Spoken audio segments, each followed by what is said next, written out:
India சுதந்திரம் அடைந்த போது ஏற்பட்ட மகிழ்ச்சியை விட இன்று அடைந்த மகிழ்ச்சி மிகவும் அளவில்லாதது என கூறியுள்ள பாஜக தலைவர் நயினார் நாகேந்திரன், பிரதமர் மோடி தனிநபர் அல்ல எனவும் அவர் 140 கோடி இந்தியர்களின் சிகரமாக விளங்குவதாகவும் பெருமிதம் தெரிவித்துள்ளார்.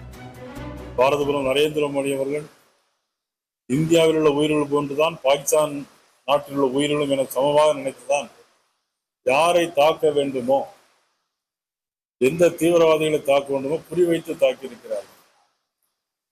இந்த 27 பேரில் கணவனை இழந்த ஒரு பெண், திவேதி என்கின்ற பெண், ஐசன் திவேதி என்கின்ற பெண் இன்னைக்கு பத்திரிகை பேட்டி கொடுத்திருக்கிறாங்க. இன்னைக்குதான் என்னுடைய கணவனுடைய ஆன்மா சாந்தி அடைந்திருக்குன்னு சொல்லி பேட்டி கொடுத்திருக்கிறாங்க. உண்மையிலே அவருடைய கணவன் இழந்த துக்கம் ஒரு பக்கம். இன்னைக்கு பாரத மோடி அவர்கள் இவ்வளவு பெரிய தாக்குதலை நடத்தி இந்தியாவுடைய பெருமையை உலகிற்கு பறைசாற்றியிருக்கிறார். பாகிஸ்தான் ஆக்கிரமிப்பு இந்தியாவுடைய ஒரு சென்ட் இடம் எங்க இருந்தாலும் அதை நாம் மீட்டெடுக்கணும். அதுக்கு எந்த விதமான எவ்வளவு விலைனாலும் கொடுக்க தயார்.